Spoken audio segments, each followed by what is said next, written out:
the July 21st, 2021 regular board meeting for District 96. The first topic is the public hearing for FY22 budget. Is there a motion for the Board of Education to open the budget hearing for approving the FY22 budget? So moved. Second. Any discussion? Jim, is there any discussion? I think this is just for public comment, isn't it? Okay. Is there any public comment for the budget hearing?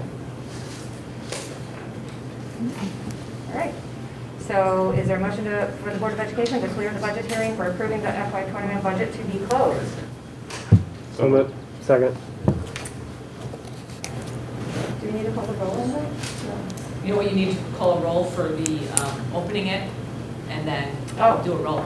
So, do you want me to call a roll for opening the hearing? Yes. Okay. Sorry about that, everybody. That's okay. Mr. Beerhead? Aye. Ms. Gunn? Aye. Ms. Kleiber? Aye. Mr. Barsati? Aye. Ms. Murphy? Aye. And now, do we need to do the roll call to close the budget hearing? Right, and the motion was made by Barsati and then second by Beerhead? Yep. Okay. Oh, Kathy, can you hold the roll?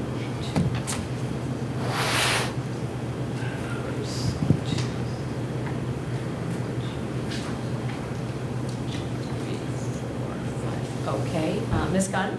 Aye. Ms. Kleiber? Aye. Mr. Barsati? Aye. Mr. Murhead? Aye. And Ms. Murphy? All right, so the budget hearing is closed. Next item on the agenda is public comment. It looks like we have one person for public comment. Just a quick note, the board uses this time to listen to community questions and concerns, but we may not respond immediately to individual requests and can't take formal action on non-agenda items. So I believe Ms. Olick,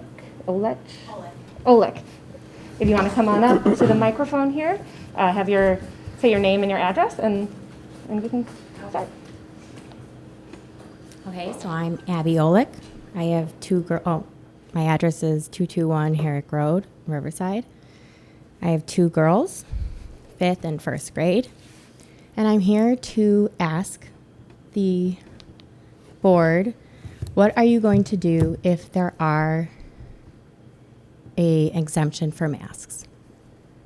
So a doctor's note or no doctor's note, a medical exemption for masks for my children in school.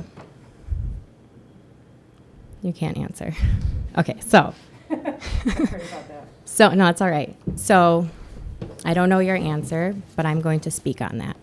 I do believe that masks should be optional for children. Many schools in Illinois are deciding on that now, and some have already decided. Lombard, Oswego, Wheaton, other ones further out have made it optional. I do believe that it should be the right of the parent to decide if we should restrict the oxygen to their children. I do believe that it is important that we look up all the research and that we stop and think, has there been a study done on the effects of mask wearing in an improper use? Mind you, these are improper uses of masks. This is not how masks are used when a scientist, a virologist is handling a virus. This is an improper use of masks, how a doctor would use these masks. These are improper uses. There was a study, a couple moms, I think I might be getting it wrong, sent their children's masks, 5 masks, to a Florida lab. The lab came back that the masks had many, many different bacteria, very dangerous bacteria on the masks, and only one virus, and it was not a lethal virus, or it was just a regular. And, sorry, I'm nervous. So, it came back that it's very, very dangerous. Where are the long-term studies that you can show me that says that masks are safe to put on our children in this improper way, that they're not breathing in bacteria causing bacterial pneumonia and other lung respiratory issues, not to mention the reduced oxygen to the brain. How is that affecting our children when we're reducing their oxygen to their brain? If you looked at the studies yourself, have you done the research outside of what the CDC is telling you. And even on the CDC website, it will say that there is no evidence that masks stop a virus. And there really isn't. There really is no evidence. A virus is a lot smaller than bacteria. It can catch bacteria, but it cannot catch a virus. They are just so small. It's like putting up a chain link fence and expecting no mosquitoes to get through it. That's exactly what you're doing. And there's a 99.9% chance that children will not die from this virus. I don't understand why we'd make them sit there where they can't see each other's expressions, where they can't feel each other, understand what they're thinking. Even sometimes here when you were speaking, I'm sorry, I could not hear you very well. I've heard from so many children personally say that they are not happy in these masks, that they do not like it. I have parents, friends that send their children to schools all over that their children are crying every day. Their children are sad. We're hurting them. It's our responsibility to protect them. And it's our responsibility as each individual parent to make that choice. Each individual parent needs to make that choice for what is best for their children. Only we can know our children. I speak from my heart because I know what's best for my children, and I would never speak for somebody else's. But we should all have the option. Our rights should not be taken away from us. Our rights as parents, our rights when we go anywhere. Our rights are being taken away. Please review the amendments. Please review our Constitution. They're being broken. Our rights are being taken away from us. And when we get some of our rights taken away, we can get a lot more taken away. And I feel the same way about the vaccine. If it is approved, it should be everybody's right to either take it or not. And segregation is never the answer. Please look through history. Please look through history. Where was segregation? What did they do? If you're black, you go to the back of the bus. If you're white, you get this fountain. If you're black, you get that. It's the same thing. If you're masked, then you're vaxxed, then you're unvaxxed, and you go over here and you get less rights, and you get rights taken away, and you get amenities taken away, and you get incentives if you get the vaccine, and if you're not, then you do. Look at what's happening to the world. We're dividing. We're showing hate. We're spreading hate instead of love, and we can't do that to our children. We can't. We have to spread love. We have to teach them love and not hate. When we teach them that we're divided, when we teach them that we're separated, we're teaching them to hate. And that is not what we want. We should let everybody should be free to do what's right for themselves. We are responsible only for ourselves. I cannot get you sick. If you really look into how a virus is and what it does to your body, a virus does not kill you. A virus makes you stronger. That is really what it does. It strengthens your immune system. And you have full immunity once you get a virus. And it's not different between viruses. It's the same throughout. And we need to look at viruses as a good thing and not as this bad thing, not as something so scary and fearful. It is not scary. We need to take responsibility for our own health. If somebody's eating McDonald's all day, an alcoholic, a child unfortunately wasn't fed proper food and doesn't have the proper nutrition, that is not my child's fault if they get sick. That is on them. Same with if I get sick, that is on me. That is my responsibility. That is on me. I take that responsibility. And we have to teach each other that we have to be responsible for ourselves. We can't put the responsibility of our safety in other people's hands. It is up to us. If you're worried about your health, then get on it. Learn about it. Educate yourself about your health. Change your diet. Go out of your way to buy organic if possible. Teach your kids to go to the farmer's market. I helped on the board at Central School providing something from the farmer's market to every child in the school and educated them about that farm, about where it came from, about how important health is. We need to be educated on our health, not afraid of it. There's going to be another virus, you guys. There's just going to be another one, and there has been. Swine flu and this and that. And where did influenza go? Where are the numbers of influenza? Show me the numbers of children that have died. Show it to me. If you want to take my rights away, then show me it. Then show me the proof of why you're doing it. Prove it to me. Show me the studies that these masks are safe. Show me the long-term studies that we're not hurting their brains, that we're not hurting their bodies, their respiratory, that we're not causing them more illness and more health problems. I'd like to see that if you're going to make these big, huge decisions that affect all these little children. My children did remote. I was not going to subject them to even playing around children with masks on their faces. My children are medically exempt from wearing a mask, and so am I. I go everywhere without a mask, and I did so throughout. And if they did not allow me, then they can be sued, and I did not return. I did not give them my business. This is a little bit different. This is my children's school.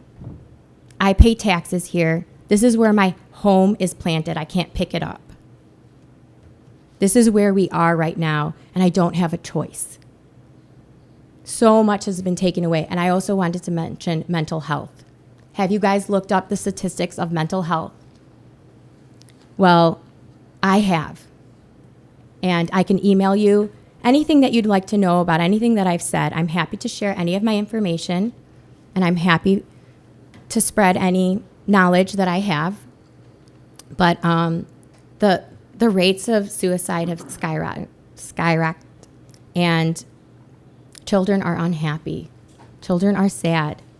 Children feel a disconnect because we're not looking at them with our smiles. We're not connecting. We're not touching. We're fearing each other. We need each other, actually, to build our immune systems.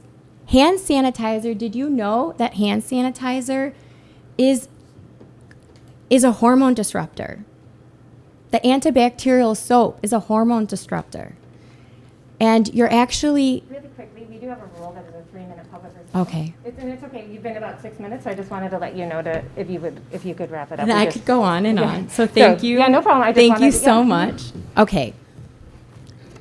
So my biggest thing is that I think it should be choice. This should be an option. If I say medical exemption, I should not have to prove it. It should not be reviewed why. If I have a doctor's note or not. I am their mom. I know them best. It could be a psychological, it could be a physical, it could be anything. It should be my choice whether they put a piece of clothing like the Nazis in World War II made the Jews wear a piece of clothing on their body. This is very resemblant if you go back into history of the Holocaust, where they also took the Jews and tested different medical experiments on them, including vaccines, and then killed them.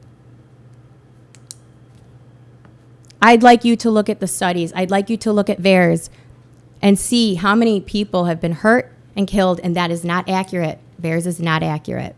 It says 1% is recorded, 1%. So I hope you could do your math and add that up. It's only 1% is recorded, and we're at almost 37,000, up to 50,000 deaths from this vaccine so far.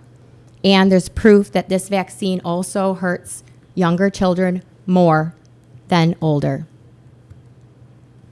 These are not approved. Not approved. Absolutely not approved, because it killed every animal in the testing. Every single animal, every single ferret died. So they did do testing on this vaccine. It's not a vaccine, it's a medical device. They're calling it a vaccine. It doesn't protect you. It only reduces your symptoms. It does not protect anybody. Anyway. Thank you. Is there any other public comment? There's nothing, email, public comment came through? Okay. Moving on, we're going to the superintendent's report. All right. Thanks, Linda. So, as you know, every year around this time, we take a sort of a more close, careful look at our student enrollment. So I have our student enrollment update for the 21-22 school year. I also provided our 3-year history here at the sort of July, midsummer point. As we know, enrollments usually continue to go up some from July now till the actual start of school year in August. Our enrollment is down a little bit overall. We're down about, I think, 37 students compared to our student enrollment last year at this time. That's, interesting news in terms of as we look at our class sizes. We have not had as many issues with just balancing our class size, particularly our incoming kindergarten enrollment. So Is that across the grade level? that's all, and so the chart there kind of goes from grade level to grade level. So I think at kindergarten from for this year we're down about 9 students, and in first grade we're down about 12 students compared to, to make sure I'm looking at the chart correctly here, compared to last year at this time. So I have that all for the board to take a look at. It's also publicly available on our agenda if people want to take a closer look. So it's hard to know what, sort of what to connect that to, particularly as we're coming out of the pandemic. I know we're not out of the pandemic, but, has that caused families to have to make different decisions about school enrollment? So again, we are looking at our 9 sections. We are continuing to add that extra section at Blythe and be able to reduce a section at Central where Central had some overcrowding. So any questions about student enrollment? Will we be getting an update closer to first day so we can compare? Yeah, so we'll do this again in August, and the board used to vote on the class size issue. We don't have to vote on that anymore. Right. We are working well within those ranges that have been established. So the other thing I know, just wanted to share just a brief update about summer school. So summer school started this week, and I know Angela and Kim Hefner provided an update for the board here in the packet, but also to share with all of you that we did make a decision for all students and staff, regardless of vaccination status, to be masked during summer school. So that was something that we were still contemplating, and we're going to talk a little bit more about mask wearing during the regular school year, the coming school year in just a bit. Angela, I don't know if you'd say are there more or less students in summer school than previous. Last year, our summer school, if you recall, was all remote. So again, just nice to have kids back in person, and looking at just the overall numbers, if we're kind of an up or a down compared to I guess we can't say last year's summer school, 2 years ago summer school. Compared to Yeah. Sorry to put you on the spot. Just a So- question if the enrollment was Yep. up or down. So compared to previous history, not just 2 years ago, but looking back a few years, Ms. Hefner did say that we are down compared to what was normal prior to the pandemic. And actually, if you want to stay up there one more, the other part of my superintendent's report was just to share with all of you the Institute Day plan. So we have all of our staff coming back on August 23rd and 24th for 2 days of professional learning and coming together before our children return on August 25th. So we are looking at, we will be at the North Riverside Village Commons. Board members are certainly welcome to join us, and I know sometimes if you're available to do that, it's nice that we introduce you. Anticipate that Dan will, on behalf of the board, welcome all of our staff back, and that's a nice opportunity. Also our chance to be in person. So last year, if you recall, we did it all by Zoom webinar format, so it's going to be nice to be together. Then we have a speaker coming in. He's written a book called How Was Your Day at School? As he said, the emphasis on the your, and it's a very teacher-focused workshop and thinking about climate, culture, overall satisfaction in terms of the role of teachers, particularly as we say coming out of the pandemic when we know that this was challenging for our students, also challenging for our adults. Then we're going to really dig into our new strategic plan with our entire staff, and then staff will be returning to their buildings to continue more conversation about the strategic plan, and then a number of just different workshops that were set up that are then described here on the agenda that I have. But if there's questions, Angela's probably the better person to ask those questions of than I am even. So any questions about that? I do want to point out that as you look at the agenda, you'll see on the second day that not all of the workshops are fully defined. And part of that's because as a result of contract negotiations, looking towards the contract being ratified, we have implemented a professional learning planning team. And so we really want the staff to know that this is about collaboration and helping to plan their professional learning. So we didn't want to go into Institute Day and hand them an agenda and say, this is what we're doing. We want to show them right from the beginning that this is about collaboration. And so realizing the strategic plan is really an important piece of what we're doing, starting for the beginning of these 5 years. We knew that that needed to be the focus for the first day, but want to get their input on what they feel should also be a focus within the realm of strategic planning and district priorities for that second day, for that second afternoon. So I was just curious, how are you looking at the district overview versus the building level collaboration? Like just how are those two things going to be structured differently? Around the strategic plan? Yeah, for day one, because you have an hour and a half of just the overview. I assume that's going to be going through in maybe a little more detail than we've done here. And then, but the building level collaboration, like how are you looking at that being different than the overview part? So as a district, we'll dig deep in and explain the strategic plan, have them see a strategic plan and talk about what parts are they excited about, what parts are they nervous about or anxious about, and looking at that larger picture. When they go back to the buildings, it'll be more about how can the building leaders will be leading it, and it will be more about how can I as a building leader support you? What support do you think you need in implementing the strategic plan? And then we're going to put all that information together so that as a leadership team, a district leadership team, we can see what everyone was saying at all 5 buildings. And that way, as the cabinet team, we're able to work towards addressing that. But also the principals can see where there are similarities, commonalities, and differences between what their staff needs, what their staff are excited about, and so forth. Okay. And that's the other thing I just have on the superintendent's report is just a strategic plan process update, is that, as you know, you all approved the plan back in June, and I was sharing that just today our administrative team met for a full day. A big component of it was talking about the strategic plan, really a chance to dig in. And tomorrow we'll have a half day with somebody from CEC, and we're adding a couple teacher leaders in to join us as we think about really starting to create the strategic action teams as we move the process forward. So already this summer we've had a workshop for our cabinet level team to really look at these key performance indicators, and that's something we'll come back to the board with. Those really kind of exist in draft form right now, but thinking about what are those indicators that matter most. Also, as we look at, and this is always a great reminder that it's a 5-year plan. So I think as we dig in, we kind of want to take it all on in year one. We know we have to make sure that we extend it out because we don't really have the capacity to take on all these things here in year one. So CEC was also helpful and quick to point that out to us. And so that's one of the things we'll talk about tomorrow too, is start to create more of a timeline for when we think different goals need to be kind of first sort of front and center in the plan. So we'll be coming back with the board. I know the board typically does some goal setting in the summer and early fall. Really the goals are the strategic plan goals at this point in time, but I think for the board to consider some of those key performance indicators and also look at kind of how a timeline is being proposed, and if there's other things that feel more urgent to the board, having again that opportunity to give that input as well.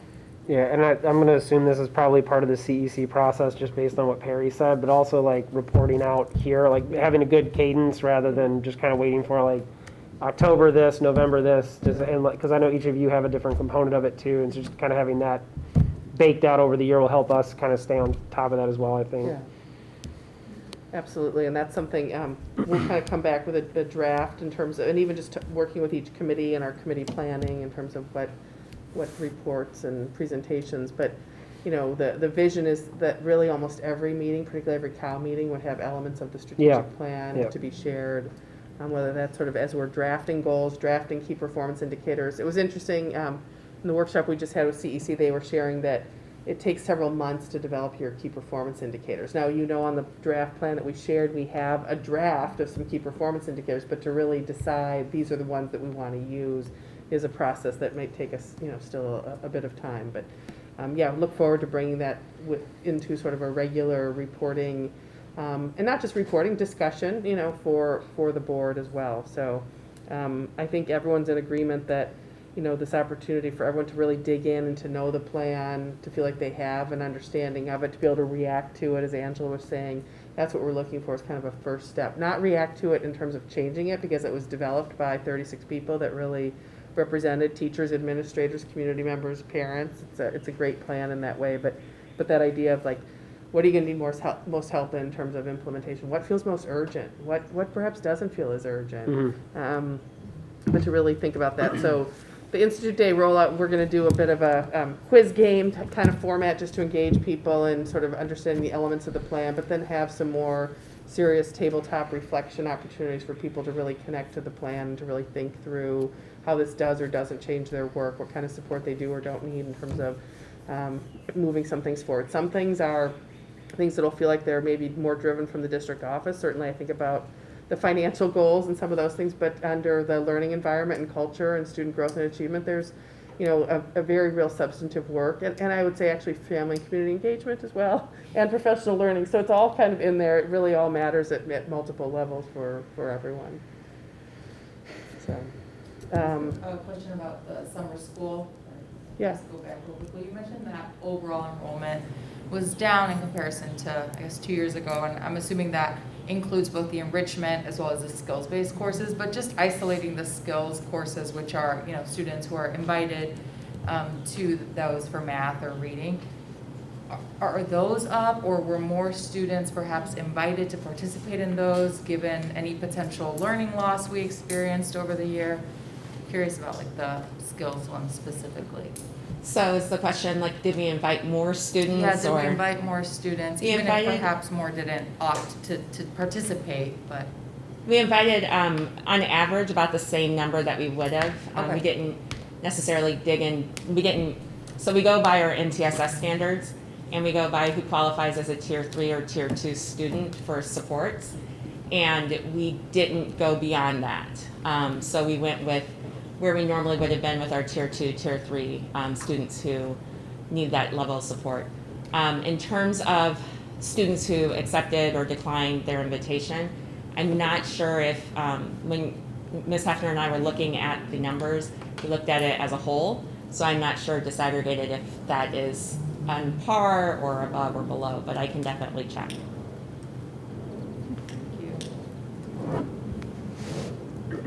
Are there any other questions about the superintendent's report? Thank you. Thank you. Moving on, I realized I skipped over changes to the agenda, so are there any board member changes to the agenda as we move forward? Sorry. No. All right, well, good, then I'm glad I skipped it. Moving on to approval of the consent agenda. Will the board secretary read the consent agenda? Yep. Tonight's consent agenda consists of meetings of previous minutes from the June 2nd, 2021 Committee of the Whole meeting, the June 16th, 21 meeting minutes from closed sessions, both before and after, and the regular business meeting minutes from the same meeting, June 16th, 2021. Personnel report as presented. Payables pre-list as of June 30th, 2021. Payables pre-list as of July 22nd, 2021. The consolidation district plan and the review of closed session minutes for the previous 6 months. Is there a motion to approve the consent agenda as presented? Second. Kathy, can you call the roll? Okay, Ms. Gunn? Aye. Ms. Clyber? Aye. Mr. Muirhead? Aye. Mr. Barsadi? Aye. Ms. Murphy? Aye. Motion passes.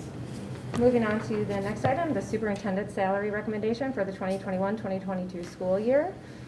Is there a motion for the Riverside School District 96 Board of Education that Superintendent Martha Ryan Toy receive a salary increase for 2021-2022 in the amount of 3%? This would increase her base salary to $205,432. Sounded like a question, but it wasn't. It was more just a statement. Is there a motion? So moved. Second. Any discussion? Kathy, can you call the roll? Ms. Clyber? Aye. Ms. Gunn? Aye. Mr. Barsadi? Aye. Mr. Muirhead? Aye. And Ms. Murphy? Aye. Okay, motion passes. All right, moving on to the Riverside Education Council. Is there anybody from the union here? No? No? Okay. Moving on then to the board member comments. Are there any board member comments? Sounds like a no. Not tonight. All right, moving on then to committee reports. First up, Stephanie with the policy committee. Not much to report right now. We did receive the most released press issue 107, hot off the presses, some light summer reading here. But policies included those that need the routine 5-year review, some with proposed language updates, and only a potential new policy for our consideration. So we're still reviewing these, and we will likely present them to the board, I think, in a September meeting for any action that we need to take on them. So just in the early review stages of the latest press release. Great, thank you. Any questions? No. Moving on to the Facilities Committee, Joel is not here, but I do know later on the agenda we have an update from Ramesh, so you'll see that there's a meeting agenda from the last Facility Advisory Committee meeting in there, so we will wait for an update from Ramesh for that, unless somebody else was at that meeting and has an update. No, I mean, I was there, and we talked about, as you can tell from the agenda, we talked about a number of things, and so it was good. We're just, things are moving forward with like a number of the summer projects. Hollywood's moving forward, as you can see, and then we started talking about the future considerations, and that's, it was a good discussion. Yeah. For later, right? Mm-hmm. Yep. Great. Moving on to Education Committee, I'll throw it to you, Sherry. Okay. Well, we didn't meet, this week. However, I know, just having spoken with Angela and Linda and Martha, and what Angela talked about, Institute Day will hopefully be a day where it's a true collaboration with teachers and our administrators, making choices together, and we're hopeful for a good start to the school year, where we're, addressing anything that any child needs in particular. We're going to try and do our best. And Angela's got a good plan for the staff, so we're really just focusing on transitioning back kind of the way we were. So I'm excited to hear about that, but as you said, Institute Day is forthcoming for the details, so we'll wait for that. Great. That's it. Moving on to Personnel Committee, Leslie? I have no updates for tonight. All right, that's quick. Finance Committee? No updates for tonight. All right, here we go. Moving on to old business. The first item of old business is to approve our FY22 budget. Is there a motion for the board to approve the adoption of the 2021-2022 legal budget as presented? So moved. Second. Any discussion? No? Kathy, can you call the roll? Okay, Mr. Barsadi? Aye. Mr. Muirhead? Aye. Ms. Gunn? Aye. Ms. Clyber? Aye. And Ms. Murphy? Aye. Okay, motion passes. All right, so real quick, everybody has to sign this piece of paper before you leave, so Yeah. get that in Leave now. without your signature. Yep, punch it down. Yeah, you'll have to move it up. Moving on to the next item, the approval of the Teamster agreement for the 2021 through 2025. Is there a motion for the Board of Education to approve the Teamster agreement as presented? So moved. That was 3 people. Any discussion? Is there anything we wanted to add there, Jim, or? Yeah, just, Nope. I don't think there's any main highlights or anything from, is there anything to highlight that we should highlight publicly before approving it? Contract, 3% increases every year. Yeah, Those those are the only major things, right? Yeah, so 3% increase for 3 years, 3-year contract. Is 4? everything, or, no. 4-year Oh, contract. 4-year contract, Mhm. I'm sorry, okay. 3% increases for 4 years, but other than that, most of the material, working conditions and stuff like that are generally pretty much the same, so. All right, Kathy, can you call the roll? Okay, Mr. Muirhead? Aye. Ms. Gunn? Aye. Ms. Clyber? Aye. Mr. Barsadi? Aye. And Ms. Murphy? Aye. Motion passes. And the next thing on the list is the long-range facility construction project update. I believe this is Probably Ramesh, right? Ramesh's item to give us an update.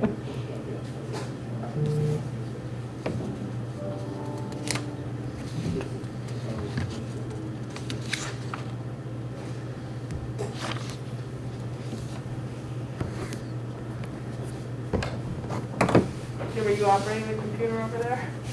I brought up the pictures. Okay. I saw it moving.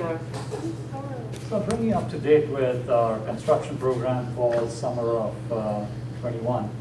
So we have the two projects going on. One's at Central and one's the addition at Hollywood. The board had approved these projects in April, and we got under construction the day after school closed in June. They're both very different types of projects. They have their own challenges because they're different.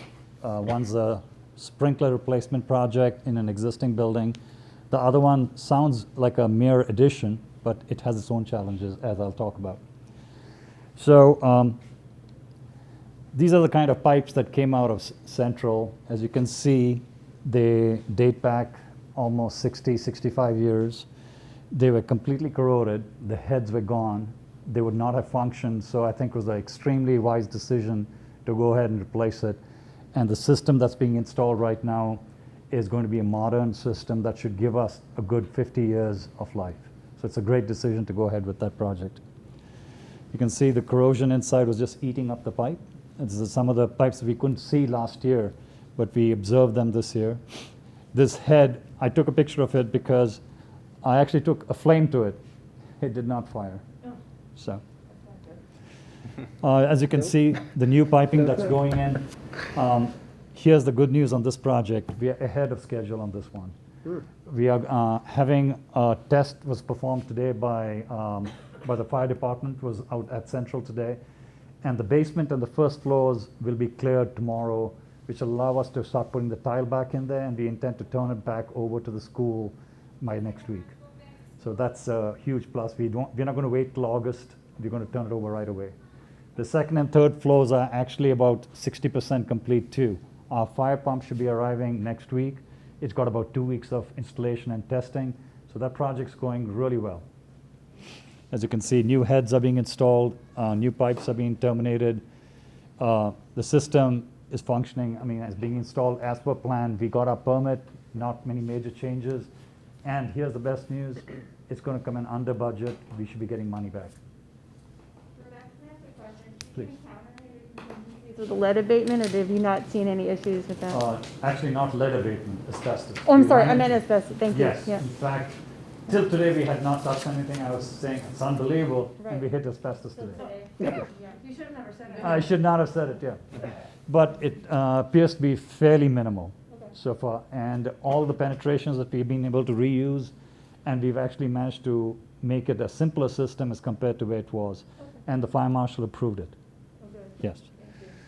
So this is the new sprinkler connection. It's going to be in the front of the building as what's required by code, not to the back of the building the way it sits right now. So we've abandoned that system. This is the new sprinkler connection. It's been installed as of today. So it's a huge milestone because ultimately this is where the fire department will connect. This is again in the not the crawl space, in the attic area. So some of the pipes we pulled out there was completely corroded. Some of the places the pipes actually just hanging. Nothing was there left of it. So I just said these pictures have to be kept, so that we know what we got into. I'm not sure exactly why we took this picture. This was there was a reason for it, but I don't think it's construction related. So. This is in the basement where the old fire pump was installed. And so the new electrical has gone in place. We are all set. We're ready for it. And I'll be talking about this in the facilities committee update I'll be giving a bit later too. It's ready for a barbecue? Now we get onto Hollywood. So this one has been a bigger challenge than we thought. The complexity of this project is we have all the trades and the additions only 900 square feet. So think about it. You're trying to achieve that all in an 8-week span. And the problems that we've run into is supply of materials. We got all our key materials in time, but there are little things that are starting to hold up the job. So we met with the ownership of the company. We've given them a plan now as to how we can open the school. As I said, the school is going to open on August 12th. So the key is that how can we isolate the addition from the existing? So we came with a plan last Friday, and then this morning a second snafu. The EPA came back and told us that there's a leaking underground tank in here, which there are no records of this over 70 years. I went through Bill Radke's information. We talked to everyone. There's no information on this. We ran a GPR, that's a ground penetrating radar, this morning and found the tank. But A tank for what? that's a good question. Okay. It was used to store oil when school was being heated by heating oil. Oh. So it's just outside the basement area, and we actually found the pipe that was connected to it. It's marked out there, but there's no record of it. The EPA is the only one who had a record of it, saying, in fact, they consider it a leaking underground tank, which is really bad, Yeah. very bad news for us. So we had our environmental guy out there this morning, and he indicated that we're going to work around it right now because it'll hold up construction. It'll shut us down for months. So he said the best way out is leave it where it is, work around it, we'll tackle it as a separate project later. Because otherwise, this whole construction will come to a halt because we won't be able to remove anything from site. So we are marking out the area. We're only going to hand dig in that area. If we encounter any leakage products, we're going to isolate it immediately. So What's the proximity to the building? it's. Is it right there? I'll point it out to you. Our boiler is up here. Yeah. Sorry, boiler room's right here. It's right there. Okay. It's just outside that room. Obviously, right, since that's how it was functioning. Yes. Okay. So obviously that's gonna have to be dealt with at some point, like. It do does. we have to dig it out of the ground? Can we backfill it? Like what, how do, The what are our? complexity is the EPA runs the whole process. Yeah, okay. So we have to pull a permit from them, and which takes about 2 months. And then a specialized contractor has to come, he has to hand excavate it, to pull out the tank, because any of the soils adjacent to it is considered contaminated. Okay, And if it has actually leaked, we would have to keep on digging till we get to clean soil. And that can be 50 feet, 60 feet, 80 feet. by hand. And all of that soil has to be disposed as hazardous waste, which costs, it's frighteningly expensive. It's over $100 a yard. Mhm.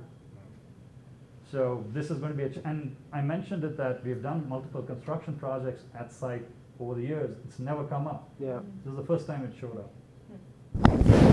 But, so you said that we can continue with the construction project. Again, as I said, we're going to hand dig in that area. Hopefully, no complex, I mean, we trained it, we told the contractor what he needs to do. He was reluctant initially because he is afraid that, because he's not licensed to do this work. But we said they're going to hand dig around it. You're going to work, because there's a stoop that he needs to pour. I said, if you have any complexities, stop. We'll come on site, we'll examine what's there. We're going to work around the problem for right now. But we'll definitely have to tackle it soon. the But bid, It's not like in the footprint of where the, Not where the addition is. okay, so it's not Okay. like we're gonna do work that's gonna have to be redone? No, no, no, Okay. So how is that going to affect what we plan to do there? Are we going to just sort of leave it? Are we not going to put the playground and like pave it No, it's not over? in the playground. It's just outside the boiler room. by the building. Right, but we're not going to put we're not going to pave it over just to We rip it have up? to pave over Oh, we it do? because we can't leave it exposed. Okay. But that'll be the work that we'll have to redo, but it's a small cost compared to starting a new construction project right now. No. This is a project by itself, Mhm. because we don't know the extent of the leak, if there's a leak. Mhm. And the EPA does not have any proof that it's leak. They just consider it leaking because the tank is so old. Okay, okay, so it's not been confirmed that there is No, no, no. leaking, In they're just fact, assuming that it is, okay, Normally, if they have a hydrocarbon leak, you can smell it. okay. So when we remove the asphalt, the soil should start to smell. And so far, we've gotten no smell. So it's Okay. possible the tank is intact. It could be a small tank. We don't know. But the issue is that we have to deal with it. This is like mission creep in many ways, but you have to deal with it because we didn't have, for example, we don't have an assessment, saying that these things exist. Mhm. That's why that subject that we talk about will become important, so that no more of these oopsies. Yeah, Right. Do you have a recommendation then for when, after, let's say, we finish our construction, when would you file for a permit with the EPA? We would have to do this next summer. Next summer? Because it's so disruptive.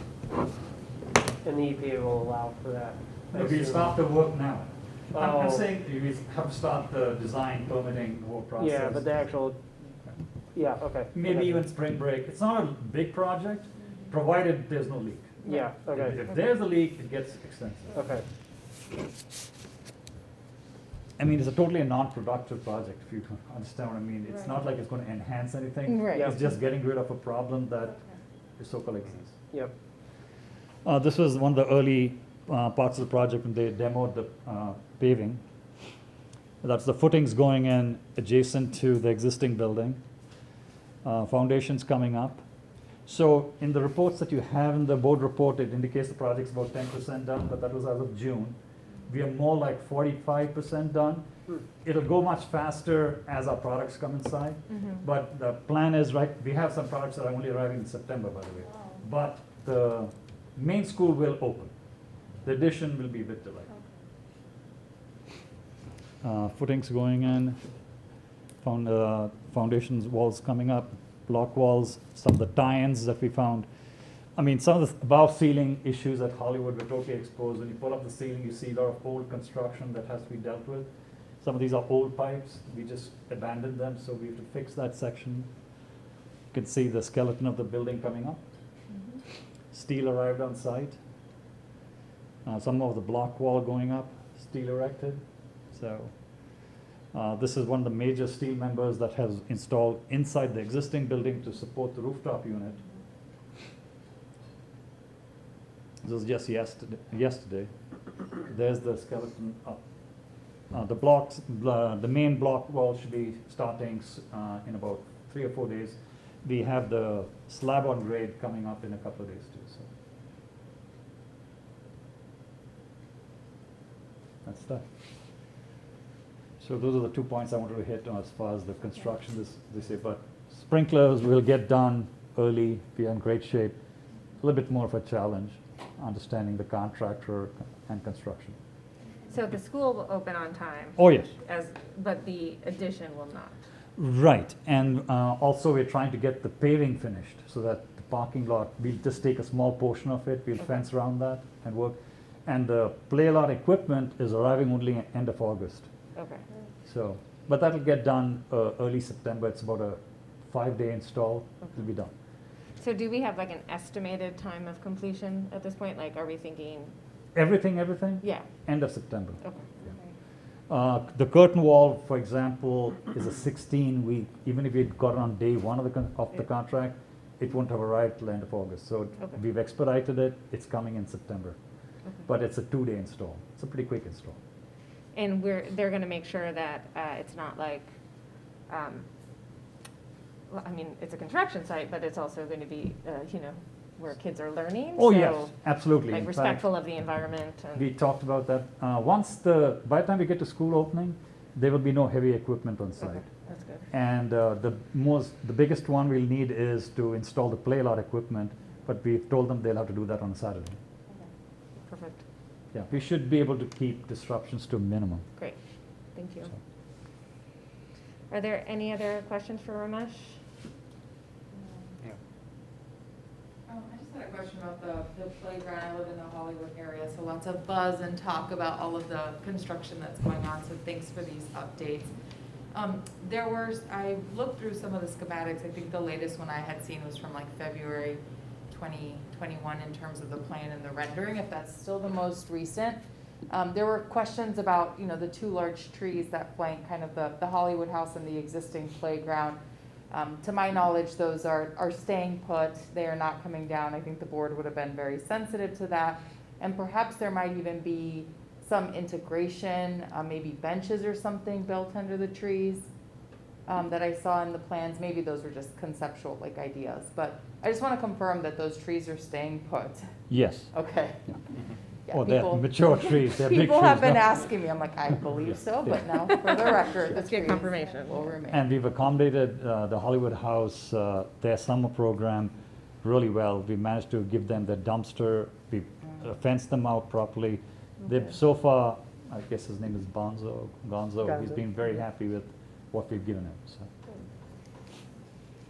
Thank you. Sure. Thanks, Ramesh. Thanks, Ramesh. Yeah, thank you, Ramesh.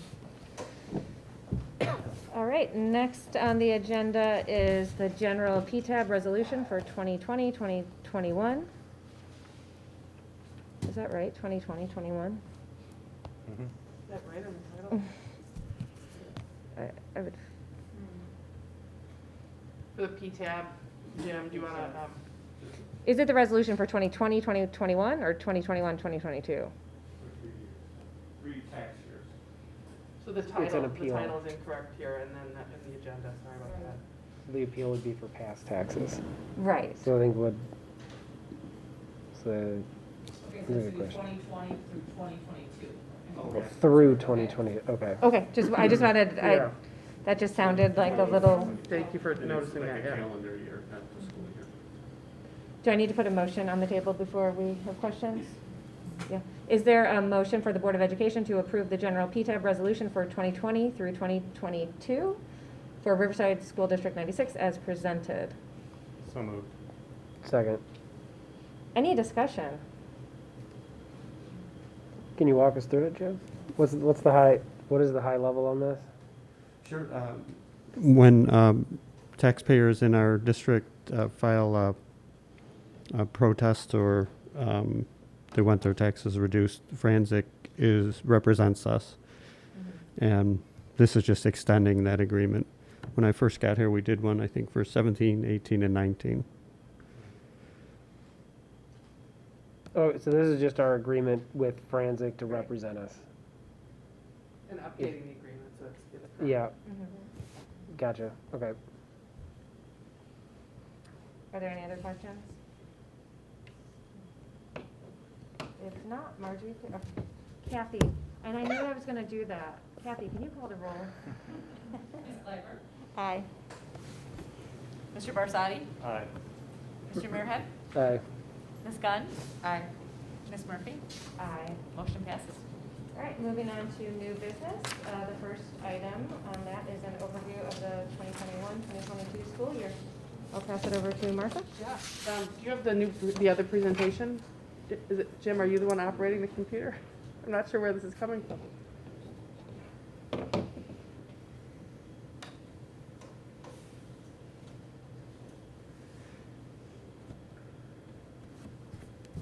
All right, do you want to go ahead to the second slide? All right, so we've been really talking along the way, I think really over the course of several months, even before the last school year ended, about our plans for reopening. And we knew that we were planning for a full in-person reopening. Earlier this summer, the Illinois State Board of Education actually passed a resolution that all Illinois school children must return to school unless there is a specific medical condition that would require them to need home or hospital service, or some unique exceptions to be perhaps considered for a regional remote academy that we've made available to some families through West 40. So specifically then, in addition to this idea that children who are on quarantine and are not eligible, or actually it's now not vaccinated, so it's not even not eligible, they did just change that wording, that those children would require and receive some remote education during that time period, but would likely be 10 days, 2 weeks, something like that. So again, the way this wording came from the Illinois State Board of Ed was to really create a situation where children would return, for the most part, unless they're on quarantine, unvaccinated, to the full in-person learning plan. As we know, that's really kind of how we ended our school year, more or less. So we were prepared to move forward with this important idea, but wanted to make sure that this is absolutely clear to our entire community. So Jim, if you want to click that forward, or whoever has the clicker, do you have the clicker? I do. All right, so I know families have also asked us, what does this mean in terms of lunch? So again, we're very, very appreciative that last spring we know families took children home for, many families took children home, most families took children home for a 90-minute lunch period. We know that ate into our instructional time, and that was also really inconvenient for families. Also really reduced kind of a social time for our kids too. So our plan is we will be returning to full in-person learning and going back to a normal lunch period scheduled within the school day. And I know our principals are already working on that in terms of setting up lunch for social distancing, but also, and safety, but also this idea that we can move children through in a schedule that we really don't modify our instructional day the way we had done that this past school year. So before and after care services are being provided by Riverside Parks and Rec in all 4 of the elementary schools in the same way that they had been doing that prior to the pandemic. So again, I think just an important piece of information. I know the Board of Education knows that, but also for the community. And then our plan is to probably move forward with the co-curriculars that we feel that we can do in a safe way. I know our sports conference is meeting in 2 weeks. The superintendent advisory group will oversee that in terms of what are we hearing in terms of public health guidance and what do we think about sports activities. The other thing I want to really dig in and talk a little bit more tonight, and we'll talk about sort of later on in the presentation, is the idea of saliva screening for unvaccinated individuals, whether that's staff or students. So as we look at health and safety protocols, this is something that we realize may need to be modified and addressed and changes made as we receive new information regarding public health, and which could include increased vaccination opportunities for children under 12 years of age, and any shifting positivity metrics that we may have to address with the virus, and any other public health guidance that we receive. So some of the protocols that we will continue will be the social distancing. It's still recommended that social distancing be at 3 to 6 feet. Probably we will try to make it more at 3 feet. Also social distancing at lunch. We were talking today in some of our meetings, we're looking at social distancing at lunch at 3 feet. And having the children, they do not all have to face the same direction. They can be at the same table. We'll just zigzag them a bit, is what we talked about today, in order to keep them safe, but still be able to interact with their peers. Quarantine may need to require to happen due to exposure, and will be based on factors if students will need to quarantine. Some of the things that will be looked at as we determine quarantine will be mask wearing, social distancing, vaccination status, and participating in saliva screening, which will be determined. Educational services will be provided to students who are on quarantine and who are not vaccinated. So if a child in the class is positive and we need to quarantine students around for the various factors that we just talked about, we will make sure that we provide educational services to the student. ISBE recommendations are pending regarding the amount of time of minutes that we provide for education between the synchronous, how many minutes are synchronous and how many minutes are asynchronous. We're still receiving information from Illinois State Board of Education on this. And quarantine services are likely to include access to classroom along with academic and well-being checked by the District 96 staff. As you know, we had the Raptor symptom checker that we did at the beginning and did through last school year, which was the health certification method we use for mitigation, and that is no longer going to be required. Parents will be asked at the beginning of the year at one time to acknowledge the health and safety items that we are addressing, and that if children were to show those symptoms, that they would keep their child at home if they were showing symptoms of being sick. HEPA air filters are in all the classrooms and large learning spaces. Again, as with the pandemic and even before the pandemic, we're always encouraging good hygiene and hand washing, and our ongoing cleaning procedures will continue to take place. Current CDC and IDPH guidance is, and those are the groups we follow, that masks are not required for vaccinated individuals. And the current CDC and IDPH guidance, masks are strongly recommended for unvaccinated individuals.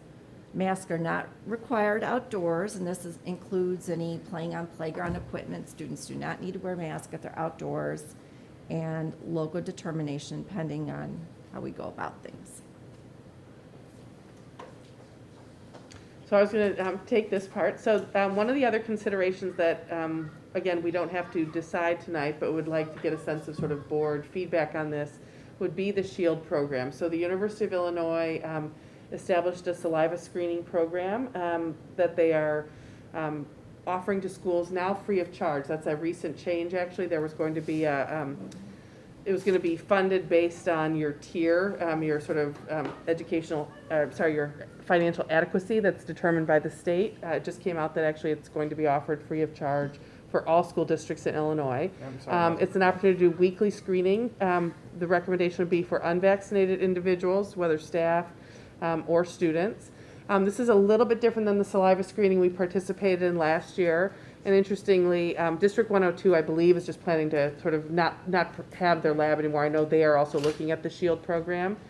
Because it's been now FDA approved, it would be considered diagnostic in nature. So if you recall, last year, saliva screening was the findings resemble COVID, and then we would ask a family to go out and get COVID diagnostic testing. This is now considered diagnostic in nature. It's similar in that we would get probably about a 12 to 24 hour, no more than 24 hours turnaround for results. One of the big differences is that given the approval status, they have what they call their chain of custody agreement, and that saliva would need to be collected at school. So as you know, we did this last year where families, children brought their saliva samples in with them. I know from a school perspective, we felt that really saved us on some instructional time, but from it's certainly simply not allowed right now. I've heard sort of people talk about both, that perhaps we'd get a better participation rate doing it in school. It's not really a question unless something were to change, but SHIELD would require us to do this on school. So it does mean somewhat of an interruption in the classroom to, create the situation. And what they describe is a small team of people would come, wait outside a child's classroom, the children would come and literally share their saliva sample and go right back into the room. They say it's really minutes for any individual child coming in and out of the classroom. It's just that it's a bit, I can have a sense from teachers that it would feel like a bit of a disruption. And then I had already talked about the idea that it would be free to us now as a Tier 4 school. So that's, Martha, I had a question. Is there on the next slide? Oh, sorry, okay. There was, because I looked at the SHIELD programs, there was a $5,000 like setup fee. Is that waived as well? I think the $5,000 setup fee may still be in place, so thank you, David. I do need to look back into that, so, yeah. Yeah, I was gonna say the same thing. Yeah. So along with all the health and safety considerations, we also continue to talk about the teaching and learning piece of returning to school for the 21-22 school year. As we begin the school year, we want to definitely acknowledge the learning recovery needs. So starting right away with the social emotional needs of our staff and our students. Last year was a rough year for all. A lot of changes, a lot of adjustments, different learning styles, different learning environments. And so as we're all coming back together, we definitely need to work on rebuilding trust, rebuilding environment, community, and working on that together. So we are starting, as you know, with Institute Day, starting on the social emotional needs of our staff.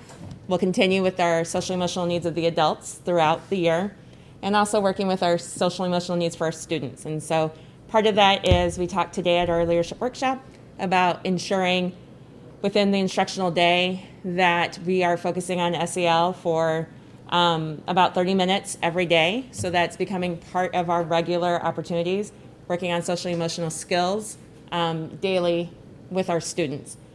We're also going to continue to use the multi-tiered system of supports, or MTSS, to ensure our students' academic and social emotional needs are met. So we'll continue to, through regular classroom instruction, but also through our benchmark assessments of things like FastBridge, Fontes and Pinnell, MAP testing, all of those assessments, we will continue to monitor how our students are growing and who might need extra support or extra enrichment, and then work to provide that with the resources we have.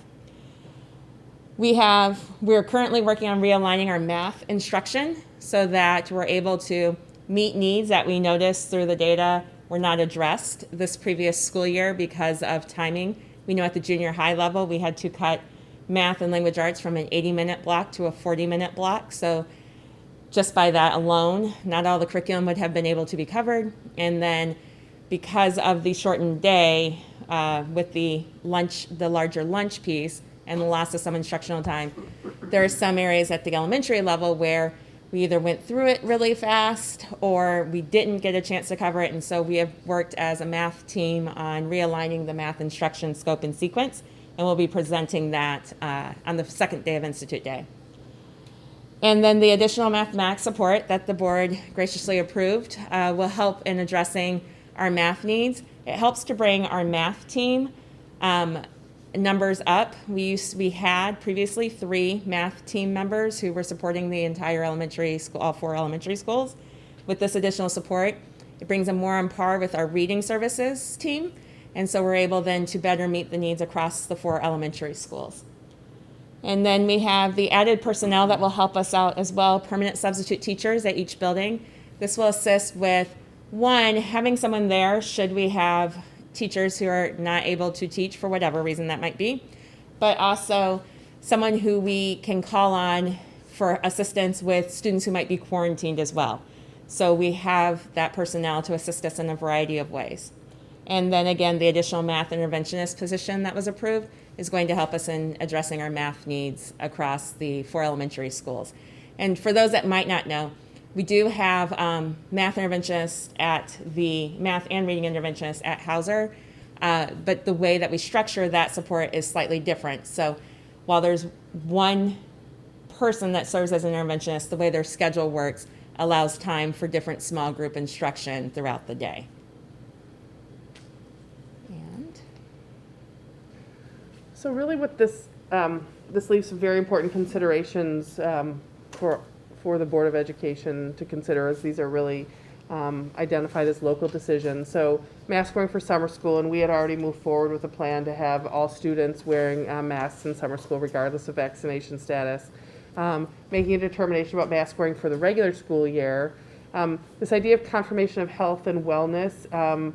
We mentioned the Daily Raptor. The sort of new concept for schools is this idea that families could do a one-time acknowledgement at the beginning of the school year. Parents literally sign that they know that they cannot send their child to school with any symptoms that might resemble COVID, and that they would really, it's kind of answering those Raptor questions for the year rather than the daily. And I know we had to ask ourselves if that was a good use of sort of parent time, staff time. As you know, there was when we first started last school year, there was a lot about taking temperatures at the door, checking the health screening. I mean, there were so many unknowns at that time. And since that time, I think we really learned that parents were great partners and they were not sending their children to school sick. And so I think we'd be very comfortable with kind of a one time of year, or, beginning of the year confirmation that parents understand the importance of that. But that would certainly be something for the board to consider. And then the idea of saliva screening. And one idea that some schools are pursuing is with saliva screening is everybody's participating unless you opt out. Now, I would say sort of current wisdom is, have people very intentionally opt in. I mean, and I don't think we're comfortable sort of collecting a child's saliva sample because the parent either forgot to or remembered to, sign off on a consent form. So I think I like the idea of more explicit consent. But again, these are very big issues. I know we're presenting them to you kind of for the first time in this more formal or formatted way. There are things that we've been talking about informally along the way. Really, but the board would, by resolution, if you recall, you signed off on a resolution at the start of last school year, something similar. And I'm wondering if we should consider that on August 4th, because our other date would be August 18th, which is getting very close to the start of the school year. But there are a couple I know I would like to communicate with all families here as kind of a midsummer check-in, and I've been holding off in terms of, wanting to know what I would say about mask wearing, what I would say about saliva screening. I mean, it would absolutely be sort of an appropriate time to begin to start to collect consent forms for parents to start to consider this as a family if they want their child to participate or not. So I don't know if the board's comfortable just sort of, or if the board wants to have some discussion on this. Happy to answer questions. I know Angela and Pam also. There's still, as we know, some unknowns, right, that the Illinois Department of Public Health has been very hesitant, has actually canceled a number of meetings with school leaders. They now just rescheduled something to start, I believe, this Friday with the Cook County Department of Public Health. I do think it's because guidance is shifting and changing. As we know, CDC came out and said that unvaccinated individuals would not be required to wear masks, and that seemed to be an idea that was kind of taking hold in school districts. I know just this week, right, or was it late last week? No, it's actually Monday. I think the American Academy of Pediatrics just came out and made a recommendation that all school children, regardless of vaccination status, should be wearing masks in schools. So again, this is somewhat reminiscent of last school year in that the guidance is sort of shifting, and we are being asked at a local level to make local determinations that have significant impact. And we know that there are school districts that have made a determination that children do not need to wear masks at all. There are some that have made the decision that all children regardless, and adults regardless of vaccination status, need to wear masks. And then people kind of taking what I would say almost that mid-range is that if you are unvaccinated, you must, and that if you are vaccinated, it's an option. So we know for us as an elementary school district, the only children that are eligible for a vaccine are the children ages 12 and up. So that puts us at sort of a midpoint of 6th grade, or sort of your 6th grade year, maybe late in your 5th grade year. It's possible, but we don't have numbers on that. We will have access to a public health, it's called the iCare site, where our school nurses will be able to look at the vaccination status of children, because I know many people have said, how do we confirm that? The state is working on a system, or has worked on a system. Pam has told me that's a system that's used for immunization records along the way, and the nurses have found that has been maybe sometimes a challenging system in terms of accuracy. So we need to be assured that that's an accurate system, that improvements have been made in that system. But again, here we are on July 21st, and again, still with some questions and some uncertainties in front of us. But I just want to be really clear that the certainty is we are coming back to school full in person, whether we're wearing masks, whether we're doing saliva screening, those are still the areas for additional determinations to be So made. would you like the board then, to go through each one of these? Yeah, I think of Kind of those have a local, you want to go back a slide? So I think of those as the specific, and summer school, it's kind of been Right. decided unless we wanted to Right. shift the recommendation there. So I know with the saliva screening, there'll be some lead time to try to get this set up. So Right. you would probably want some direction before Right. so I'm not sure if we want to have a conversation about I that. guess the first thing is I do agree with Martha. I do think we should probably address this at the April 4th and not wait until the following meeting, Can you because speak up a little bit? I Yeah. think we should address this I at heard the April. crickets and Oh. not. I do think we should address this at the April 4th and not the 18th, just because school starts a week later then. Yeah, I agree. The 25th start date, that we can get communications out. I totally agree with your timeline. It's better than waiting. So do we want to start with the Shield saliva screening program and kind of have a conversation just to see where we're at? Sure. Sure. I mean, I can start. We already had a system in place. I don't see why we wouldn't continue it. I also agree. I don't think it should be an opt-out. I think it should be a consent to be in. I'm not comfortable with that personally. I think it would be great to get participation rates up, but I don't think that's a very comfortable. I'm not sure what you guys think. When you say a system already in place, what do you mean? We already did saliva screening last Yeah, year. but I don't think, are you saying you continue using? No, I'm okay. saying just the idea continue of the do we want process. to Okay, I continue got you. saliva I just want to make screening? sure I'm understanding It what would you're be saying. through the Shield program. It's Yeah. not such an unusual thing for us because we did it last year. Yeah, We'd yeah. be doing it with a different entity, and it would have a bit of a different, it would be different procedurally.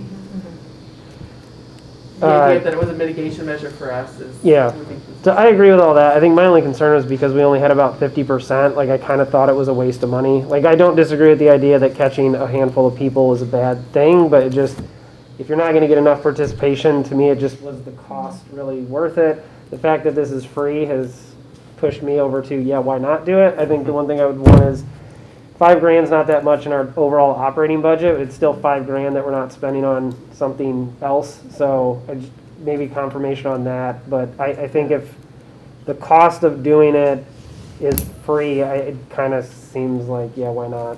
I think even if we have the $5,000, but I would like to understand if we have to pay that or not. I'm sort of with Wesley on this one. I mean, 5,000, we did it last year, like Linda said, this isn't a big stretch for us. I do, because participation was so low, I do question how effective it was, because I think the people that were being diligent were the ones doing the saliva screening. I mean, I would opt that we do an like everyone's opt-in and then do an opt-out.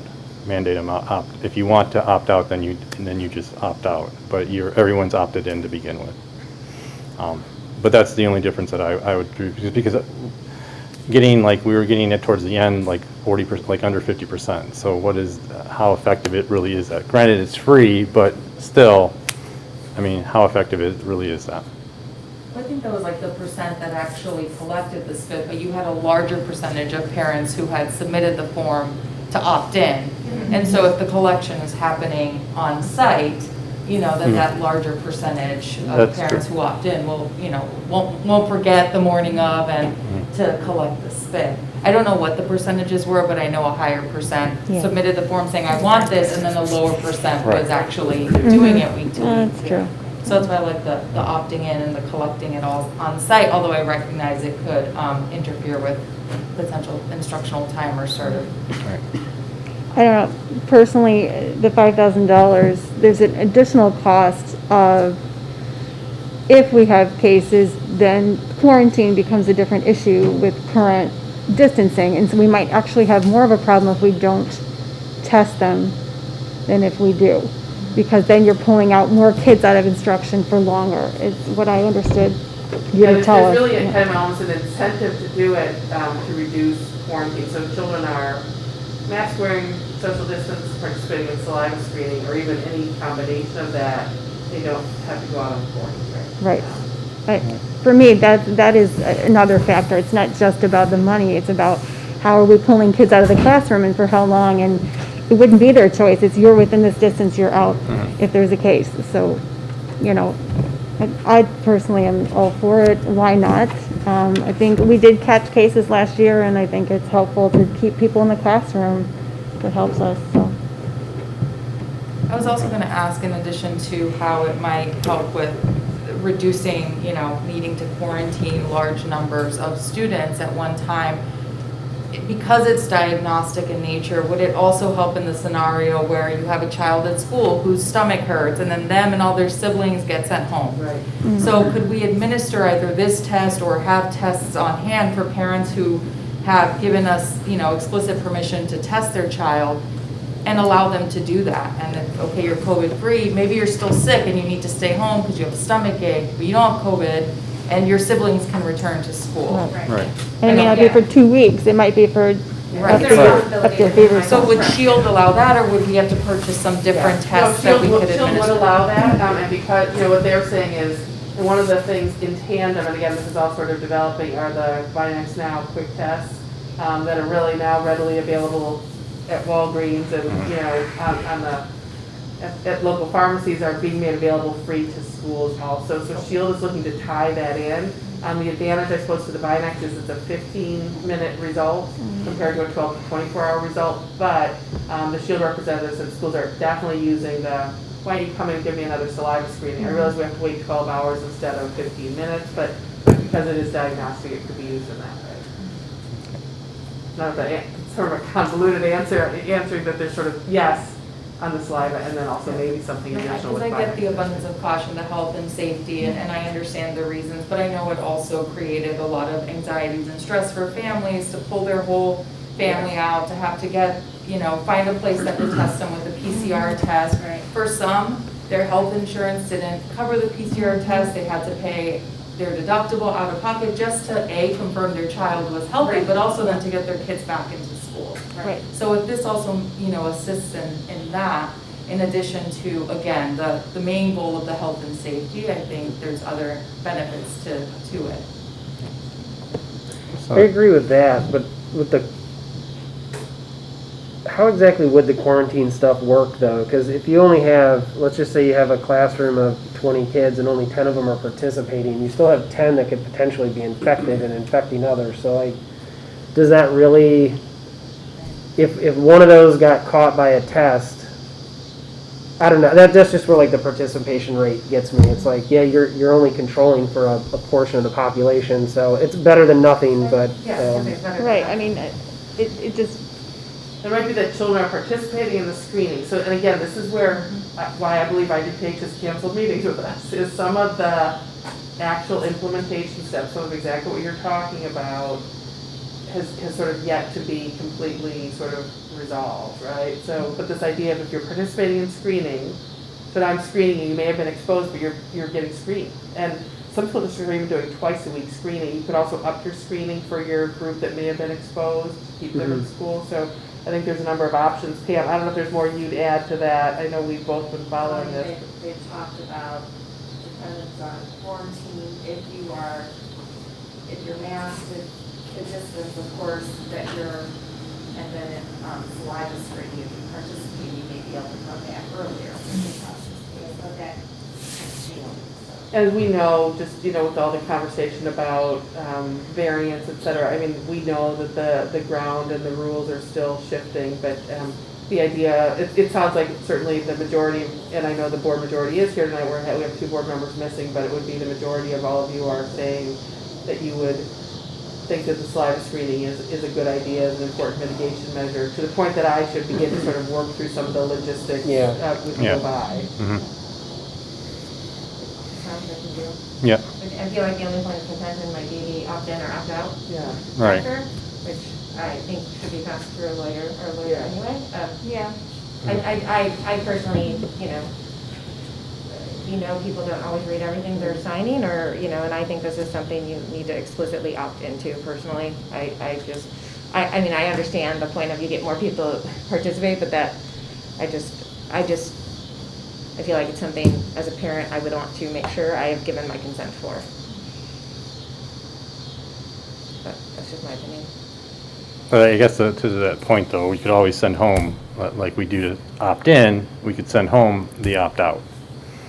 For a very good communication strategy, Right. right? Yeah. To make sure that There's- people really understand that, I think there have been a lot of studies done about how the opt-out is, I don't know the correct terminology to use, but people don't always know what they're opting out of. No, I what I mean? understand, I understand, but I guess like I said, I'm looking at this as a public health, and so we want to get the increased state participation in this so that we can have better metrics and keep the student body safe and the kids safe and our staff safe. So that's sort of where I'm looking at this one. David, Stephanie, I wasn't sure what you were saying about opt-in versus opt-out, more like what Linda's saying, okay. Correct, yeah. I mean, I support it regardless what way we go. I mean, I guess what I'm saying. Maybe that's something we can pass through. Yeah. I got 2 weeks to think about it. Okay. There you go. Right, but I think at this meeting, what Martha's trying to get is some sort of direction, like, is this Yeah. something she should start pursuing? Yeah. Yes, And it definitely. sounds like the board is, And even in parent communication, if you'd be comfortable, I might say something like, the district is likely to continue participation in saliva screening. Just so families here in the middle of July could be thinking about like, oh, I don't want to do that again, or I do want to do, and I think, to me, it also shows that we're thinking through all the safety measures once again as we plan to open school here in the fall. So I would like to send out a mid-July, just, here we are in the middle of the summer, looking forward to welcoming all children back to school in the fall, likely continued participation in saliva screening. I know people are waiting and wondering, some are, about mask wearing, so we know that we've gotten a number of parent emails about it. I know we had one public comment tonight, so if that's something that the board had again, not a decision tonight, because I actually think the 2 additional weeks, we know that the guidance is kind of shifting. We may get a more mandate, a more clear mandate. We may not. But again, I'd be comfortable in a parent communication to say that the final determination about mask wearing will be made, by early August, and I'll be communicating that out to people. I'm going to, we did receive a comment tonight, and I appreciate the comment, but it should also be noted that all the comment we've received thus far in emails, which has been a lot, from like many of them healthcare professionals, have all said that we should start the school year with masks. So I do think that we should note that publicly. My personal opinion is that the American Academy of Pediatrics has come out and said that masks should be worn. I do think we should be starting the school year with masks. I mean, I've looked at the studies. I've seen the benefits of masks. They're very beneficial, especially with the Delta variant, if you're looking at the Delta variant. And then also I just pulled up on the American Academy of Pediatrics that 14.2% of all cases are kids now. And that number is going up every week because of the Delta variant. So I strongly think that we should be starting the school year with masks. Yeah, for me, it's the unknown contagiousness of these new variants that really could put people out of the classroom. That's what concerns me. And so if mask wearing is going to mitigate those things. I think our kids understand how to wear them. I think they did it very successfully last year. And I think that would be my preference, to follow the American Academy of Pediatrics and to, you know, we can obviously, in the next 2 weeks, I'm sure, like Martha's saying, we're going to get guidance. We'll follow that, but that's where I am right now. So. Stephanie or Leslie, do you have any? I'm happy to weigh in. I mean, I feel similarly in that and perhaps it's a more kind of aggressive approach, that we should begin the school year, given everything with the Delta variant, with the vast majority of our district being those that for which a vaccine is not yet available, that everybody should be required to mask regardless of vaccination status. And it's, you know, it's possible. What I recognize is, of course, what we're then continuing to ask of our teachers. And yes, for the past years, our children who were masking have grown accustomed to it, and have the teachers, you know, but now we're continuing to ask them to, you know, teach with their mask on when they might be fully vaccinated. So, and perhaps many of them, or perhaps the majority of them, would have chosen to wear a mask around so many unvaccinated children anyway when teaching. But of course, in the future, I'd like to be able to revisit it at the next trimester. And if we move into a mask optional for vaccinated, you know, that we then consider, would we require proof of vaccine? How would that be enforced if we allow it for children? But not getting there yet for the start of the school year. I also right now am in agreement that I err on the side of everybody coming back with masks.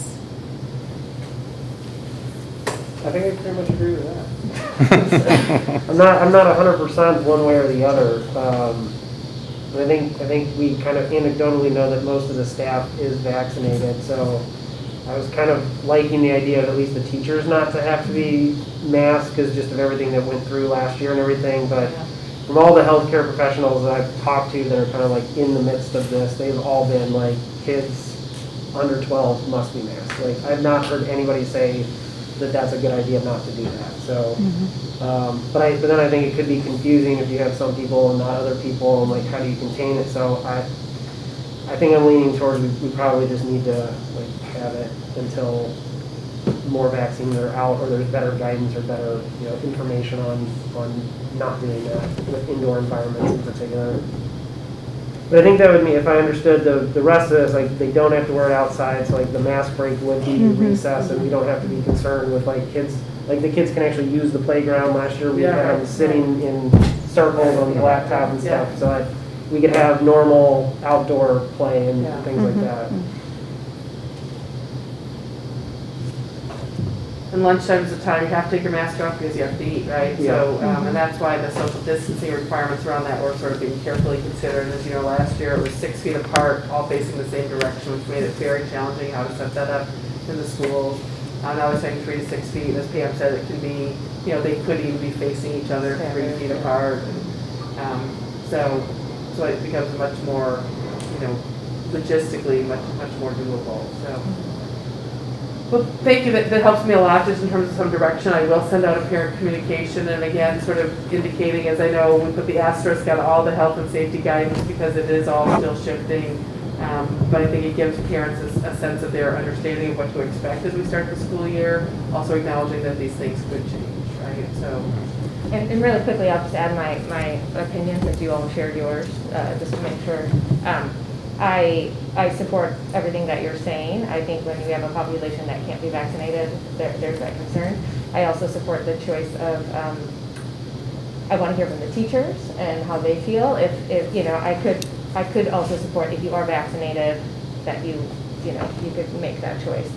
So I probably lean a little bit more towards if you're vaccinated, you know, following CDC guidance. However, I also know that this population, the majority are not able to be vaccinated, so I could support that as well. But I guess to your point, though, with the teachers, I mean, I really strongly feel that we would have to have some sort of documentation then that the teachers show vaccination status. I don't want, I mean, this variant is getting out of, is Yeah. out of control. And 100% agree. So I think because the majority of our population cannot be vaccinated, Right. I understand where, where it would be easier to start masks. But Right. I think it's also something that, I think Stephanie, you mentioned that we need to be revisiting. Oh, Because yeah, it's going to definitely. be constant. Right. Yeah, I of mean, course. It doesn't Yeah. mean that if we're fully masked on day one, we're going to be fully masked on the last. Absolutely. We need to make sure we're following public health guidance that course. way. But, I just wanted to make sure I had my, threw my sense out No, there, of so course. the four of you didn't feel like I escaped without saying what I thought. No, and the REC did provide some survey data, which was kind of, I just kind of skimmed through it before the meeting today, so I'm not really, I need to go back and look at it again to see, like, some of the questions seem to kind of overlap, so. Yeah, the it was questions a little, were- it was a little I found it, confusing. Just to understand that a little bit. yeah, like I right? couldn't quite I would grasp like it by my quick look as well. to revisit that But I too. would also love to hear from your leadership team, Yeah. like, Yeah, I think actually the leadership team would probably be reflected in the same conversation, that that there's a sense that mask wearing for all perhaps feels like the safest thing. There is, like among the 12-year-olds, it would be vaccinated and even middle school staff. I think the middle school starts to feel like, and even some of the going maskless is kind of an incentive to get vaccinated. So again, I think they'd be comfortable either way, but there's a little bit of like, wow, well, I'd also be comfortable with vaccinated individuals being allowed to remove their mask. So, but I think if we were to say the decision is that all individuals, regardless of vaccination status, wear masks in the schools when children are present, that I think people would be comfortable enough with that. Yeah, I do get a little concerned with some of the like psychological effects of some people being masked and some people not being masked, and what does that mean, and interpretations and assumptions being made that may or may not be true, and just all that. So, yeah, just the, not, yeah. easy topic for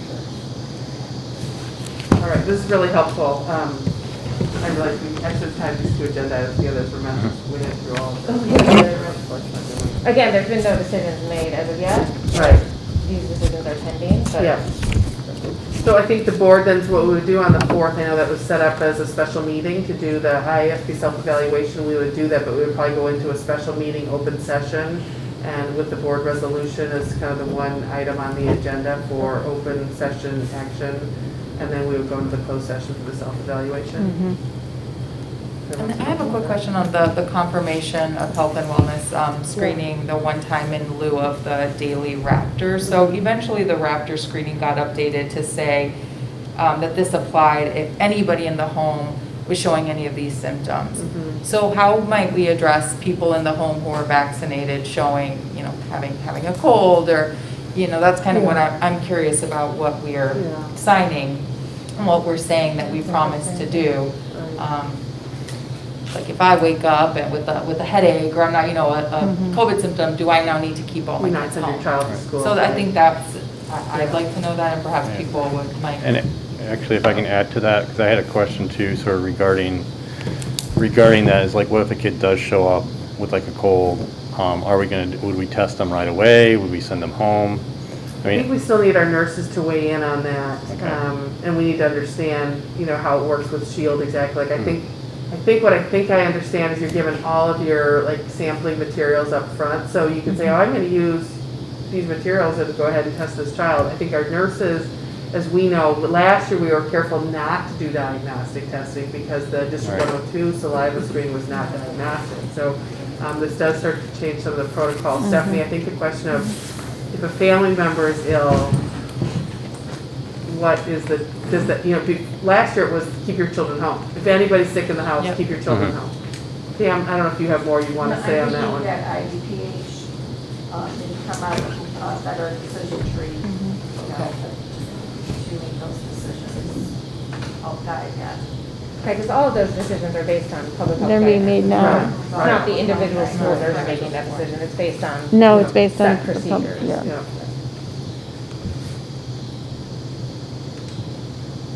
All right, so shall we move on to the last item in new business, the Blythe Park MOU for possible expansion? Sorry, Ramesh, we made you wait. That's when the change of the agenda, we should have. Right. Sorry. Oh, for Yeah. Ramesh, yeah. Yeah, we didn't think about that. So the two items out here, the first one is the glide path MOU. So when the facilities committee met in early spring, at that time we discussed there were multiple options that were coming up for review as part of the glide path expansion. One of them was to modify the auditorium, and the other one's to build a natural addition. Both of them have pros and cons, and the fact that we are dealing with a historic structure makes it a much more difficult challenge. So at that time, we reached out to DLA and we discussed this issue with them and said that rather than develop concept designs, why don't we start an initial dialogue with the Historic Preservation Council of Riverside. And the MOU essentially is authorizing them as a not to exceed on a time and material basis to start this dialogue with the Historic Preservation Council, just to see which way they are oriented, and then we'll develop a concept based on that. Rather than doing two concepts, spending the money on that, we'll start by meeting with the Historic Preservation Council first. That's the first one. So that's all this MOU is? That's all it is. It's Yeah, I'd just rather- not to exceed based on time and material. And that's just the 5, right? Just the 5. All right. Yeah, no, I'd rather you talk about it first than go to a lot of design expense and then have Correct. us undo it, so. Correct. Yeah. Because we know what happened last time. Yes. We spent a lot of time on historic Correct. preservation after designing. And we know that's going to be a challenge. Yeah. So that's the first one. The second one is the central survey. So we had started out on the survey, thinking that that's the first step towards looking at an expansion of the process with the playground and developing outdoor spaces. So when we decided to do the survey, it said that based on what happened Real last quickly, I fall. don't think we have that. It's not an MOU, that's It's- not an MOU, that's so Right. within the budget, and it's actually a non. Yeah, I was scanning to see I just wanted to make sure. No, Linda, Information thank you, because because I was it's kind of a- scanning to make sure it wasn't a noticeable attached to deal. this one, yeah. Yeah. Thank you. If anyone wants an explanation on that, I'm more than happy to talk about Okay. that. If it's not a monetary item, we don't need to. Okay. But the Blythe Park MOU is new business, so not needing to decide tonight, but just to, We'll be taking action Yeah. after Yeah. that next yeah. meeting. But the central underground And so examination. it's starting yeah. next week, probably. Yeah, we want everyone to be aware because it will be noticeable in the community what's happening. Right. People might ask you questions about what's Okay. going on. Hopefully we won't And bite if a we don't tank. say it enough, thank you for handling all of these unanticipated contingencies and Sure. events. Well, hopefully we won't find a Hopefully tank we won't underneath find there. any More tanks to be found, yeah. Right. Yeah. Any more questions for Ramesh? No. What was the second thing that is work for what? Oh. The playground, which, I'm sorry, you were saying the thing we don't need is no money, is doing what, that people are gonna notice? Oh, that's at Central, we're doing the survey. Yeah. So part of the survey is, when we talk to the surveyors, we decide to do an underground exploration of the sanitation system. Okay. Because For all the back of the front was a building big work, problem, so we set the back to avoid that. Right. So the part of it was to do a camera survey to see where the lines go. But when we talked to National Power Rotting, they said that the lines are so messed up. They are not being cleaned in 50 years. Shocking. They said, suggested that we rot them out, which means we have to remove the sludge. So as part of the maintenance project, we're going to do that because it's actually good for the school. We have to do that anyway. And we're doing that starting Monday, Okay, Okay. before the camera work starts. gotcha, okay, thank you. But it comes in under the competitive bid amount. Yeah. Yeah. So Right, it's, but, so it's but not- again, because it's just such a noticeable project and because Ramesh does such a great job explaining it, we decided that it was worth discussing. Yeah, no, I appreciate Share it. with Yeah, everyone. yeah. I just wanted to make sure, I thought it was another MOU that wasn't listed there. Right. No, I It's I a was looking maintenance for. project. Perfect. Okay. Maintenance project that we're tacking on a future Yeah. Correct. need that just, yeah, gotcha. We would have to do it if we had a backup. Yeah, Okay. thank you. Yep. Thank you, Ramesh. Thank you for waiting. Yeah, thank you. That's it for new business. So the last item is public comment. Is there any other public comment? Again, just remind you, the board can engage and it's about 3 minutes. Okay. I'm Abby Olick. I live in Riverside. So just to comment on some of the things that you guys said and just kind of sitting back and remembering some of the things that I didn't mention. Again, a lot of your talk tonight, it felt very like you are going to be punishing children. and taking them, pulling them out of school, putting them back in, pulling them out, pulling them back in, that affects us here, okay? That's not okay that they don't know day to day if they're going to be home or if they're going to be in school. Not to mention what it does to the parents. And the stress levels of parents going up, that affects children too. When parents are stressed, it affects how they deal with their children. So please, please, please keep that in mind. Children are not getting this. This is not very deadly to children. We can all get sick. It's okay to be sick. It's okay to be sick. We also have rights. And in Illinois, we have the right for medical and religious exemption. We have the right to medical exemption without proof. And you, sir, you spoke about asking the teachers for proof. That is illegal. Make sure you know your rights. Make sure, you know the law. Make sure you have your lawyers on hand. Because they can also sue you if you do put incentives for getting vaccinated and then people are harmed by that vaccine. You can be sued and liable for that because the pharmaceutical companies are not liable. So please keep in mind of those kind of things that, do we have the money for those lawsuits? I'm getting a lawyer. I'm going to have a lawyer. Do you have the money for these lawsuits? I have the freedom to send my kids to this school with a medical exemption that I do not need to prove. That is my right. My children will come to this school unmasked. You will not have my permission to have a saliva test. Absolutely not. My children will not have fear. They do not have fear. And let me remind you, I was at the 2nd of July in Riverside. There was a lot of people there. Was anybody here there? There was a lot of people there, a lot of children. The whole lawn was completely full. There wasn't space. There was no 3 feet. There was no 6 feet. Children were playing freely, laughing and giggling. No one was in masks. Are you telling me that everywhere you guys go, in your heart, you're telling me, you look into your heart and tell me, every time you see friends, you go with a mask on? You don't take those off?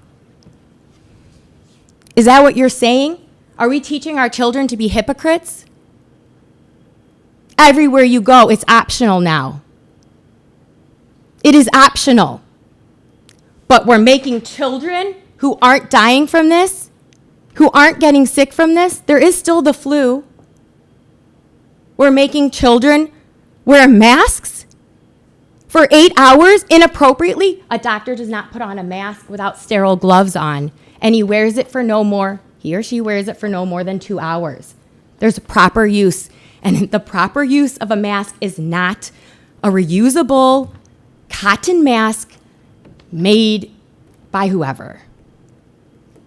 These aren't proper uses of masks.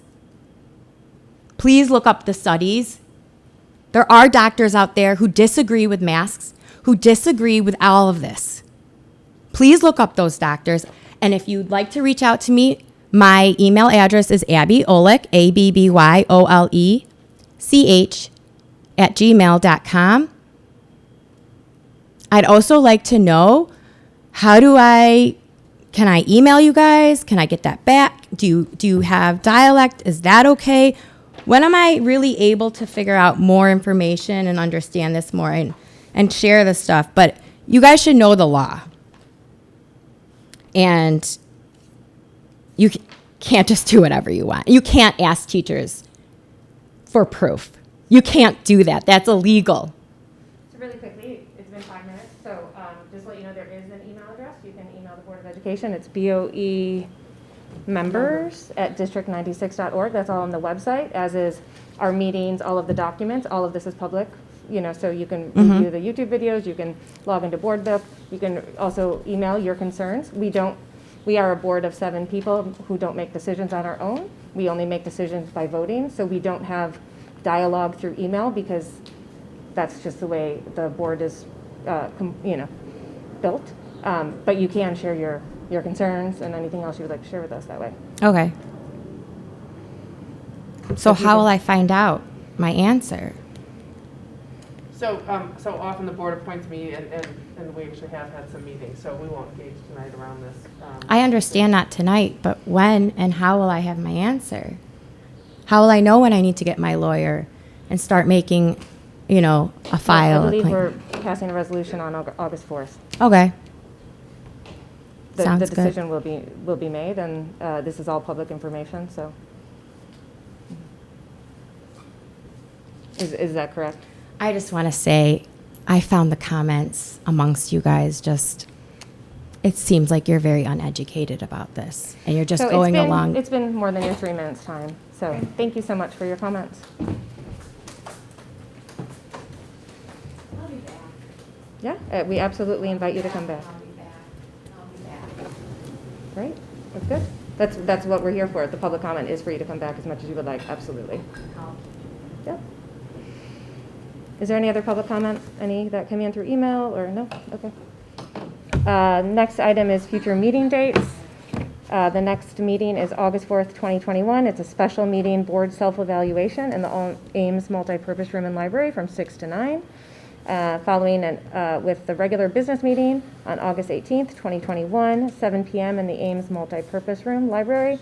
And then September 1st, 2021, a committee of the whole meeting, again in the Ames Multipurpose Room at 7 p.m.